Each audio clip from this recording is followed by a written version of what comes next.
हा चालू झालेला आहे आता आणि या रखरखता उन्हामध्ये आपण उन्हातून घरी आलो किंवा अगदी घरात बसलं तरी उन्हाच्या झळा लागत असतात आणि जे खूप हेल्थ कॉन्शियस असतात त्यांना फ्रीजमधले सरबत आईस्क्रीम असं तर काही खायचं शक्यतो ते टाळत असतात, परंतु फळ खाऊनही कंटाळा येतो आणि असा काही पदार्थ हवा की ज्याने ऊर्जा पण मिळेल आणि शरीरातली उष्णतेची जी दाहकता आहे ती पण नियंत्रणात येईल। तर असं म्हणजे थंडगार जर आपल्याला गुलकंद टाकून सरबत किंवा दुधामध्ये मिसळून छान मिल्कशेक मिळालं तर आहा हा, किती छान वाटतं बरं जीवाला।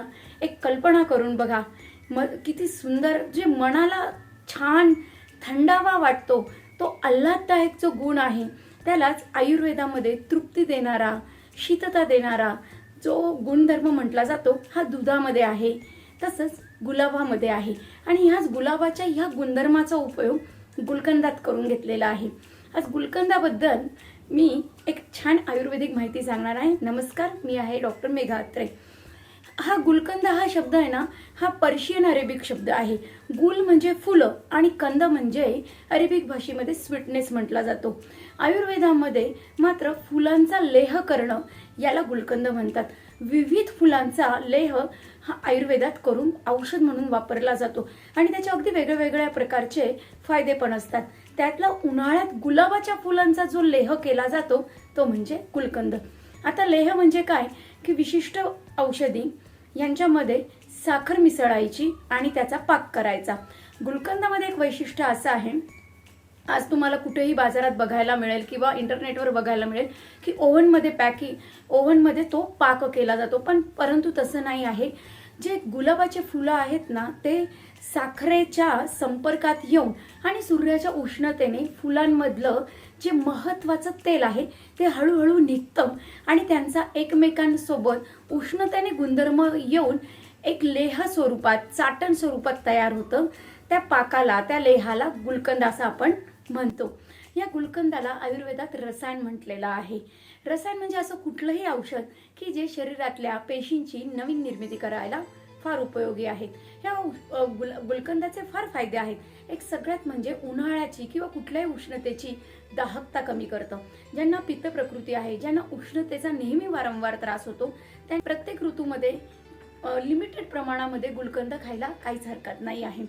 याशिवाय उन्हाळ्यामुळे किंवा उष्णतेच्या संपर्कात येऊन थकवा जाणवत असेल, डोकेदुखी होत असेल, डोळे दुखत असतील, अतिशय जास्त घाम येत असेल, घामाला वारंवार दुर्गंध होत असेल, विशेष करून लहान मुलांमध्ये घोळाना फुटत असेल, तर ह्या सगळ्यांमध्ये दररोजच्या सेवनामध्ये अर्धा चमचा गुलकंद सेवन करायला औषधी पण आहे आणि काहीच हरकत नाही।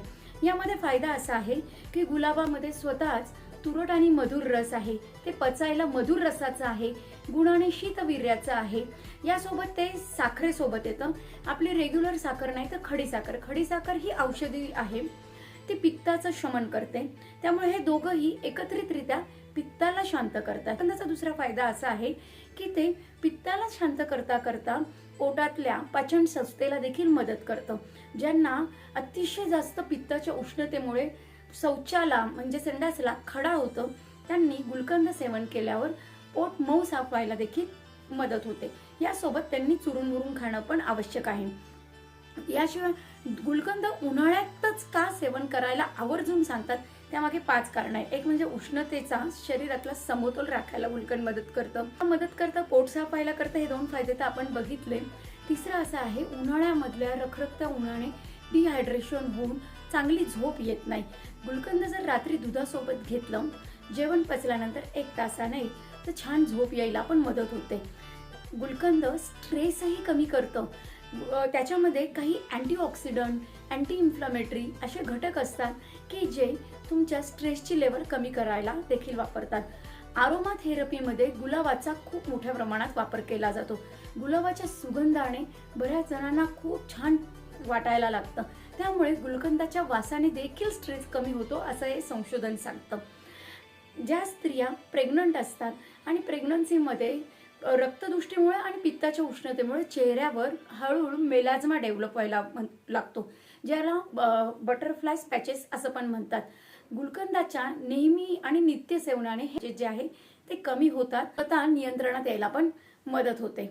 आता बरेच जण गुलाबाचे फुलं, गूळ, कोकोनटची साखर असते, म्हणजे खोबऱ्याची साखर बनते तिच्यासोबत किंवा मधासोबत तयार करून वापरतात. परंतु असं आहे, याच्या स्पेसिफिकली खडीसाखर सांगायचं कारण असं ती गुणाने थंड आहे आणि हे तिघं पण गुणाने उष्ण आहे. त्यामुळे खडीसाखरेचाच गुलकंद खायला हवा. आता गुलकंदाचा काही त्रास होतो का? तर ज्यांचं वजन वारंवार वाढत आहे, ज्यांचं शुगर इंटेक जास्त आहे, त्यांनी गुलकंद दररोज नाही खायला पाहिजे. उन्हाचा त्रास झाला तर घ्यायला काही हरकत नाही. याशिवाय ज्यांना शुगर नियंत्रणात नाही, जे प्रमेहाचे म्हणजे डायबेटीजचे पेशंट आहे, त्यांनी पण गुलकंद खायला नाही पाहिजे, कारण गुलकंदामध्ये निम्म्याच निम्मी साखर असते. बाजारात अनेक कंपन्या साखर अतिरिक्त प्रमाणात पण आणतात, परंतु अतिरिक्त साखर असलेला गुलकंद औषधी गुणधर्म तितकेच चांगल्या पद्धतीने देत नाही. एक छान हिस्ट्री पण आहे. साधारण इसवी सन 900व्या शतकापासून गुलकंद हा भारतीय आहारात आहे. पर्शिया, अरेबी त्यांच्या आहारामध्ये देखील वेगवेगळ्या स्वीटनरमध्ये, वेगवेगळ्या मिठायांमध्ये गुलकंद वापरला जातो. अनेक वर्षांपासून जेवणानंतर पचनासाठी पान खाल्लं जातं.